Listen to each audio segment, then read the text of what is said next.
বরাক ভয়েসে সকলকে আবারও স্বাগত জানাই। আজ হল ৯ জানুয়ারি শুক্রবার।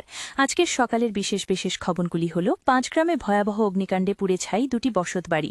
বৃহস্পতিবার রাত ৮টা নাগাদ এই অগ্নিকাণ্ড সংঘটিত হয়েছে পাঁচগ্রাম থানা এলাকার দলেশ্বর পয়েন্টের কাছে। অগ্নিকাণ্ডে এক বিধবা মহিলা এবং গোলাপ হোসেন নামের এক ব্যক্তির বসতবাড়ি পুড়ে ছাই হয়ে যায়। আগুন লাগার খবর পেয়ে তড়িঘড়ি বদরপুর হাইলাকান্দি থেকে ঘটনাস্থলে ছুটে আসে পরিস্থিতি নিয়ন্ত্রণে আনেন দমকল কর্মীরা। তবে এর আগে স্থানীয় মানুষের প্রচেষ্টায় আগুন কিছুটা নিয়ন্ত্রণে আসে। জানা গেছে অগ্নিকাণ্ডের সময় গোলাপ হোসেনের পরিবারের কেউই ঘরে ছিলেন না। প্রথমে তাদের ঘরেই লাগে আগুন।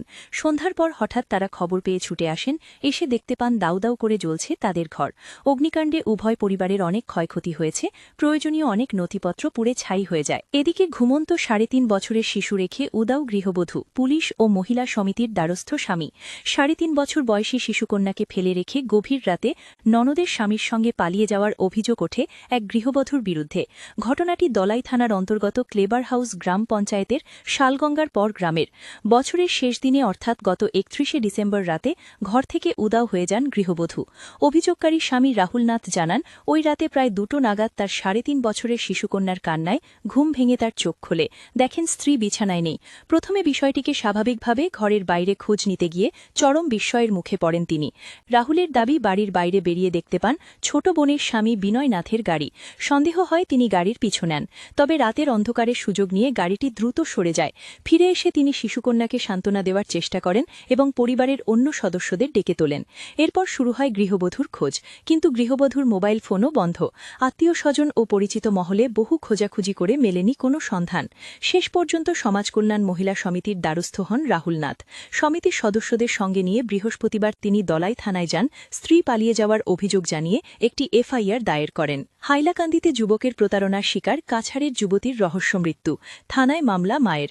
আত্মীয়ের বাড়িতে বছর দুয়েক আগে বেড়াতে আসা কাছাড়ের এক যুবতীর স্নানের অশ্লীল ভিডিও ধারণ, পরবর্তীতে ভিডিও ভাইরাল করার ভয় দেখিয়ে ধর্ষণ, ব্ল্যাকমেল করে লক্ষ টাকা আত্মসাৎ, বিধায়কের কাছে যুবতীর পরিবারের বিচার প্রার্থনার পর যুবতীর সন্দেহজনক মৃত্যু, থানায় মামলা ইত্যাদি বিক্ষিপ্ত ঘটনাকে কেন্দ্র করে হাইলাকান্দিতে তীব্র চাঞ্চল্যের সৃষ্টি হয়েছে।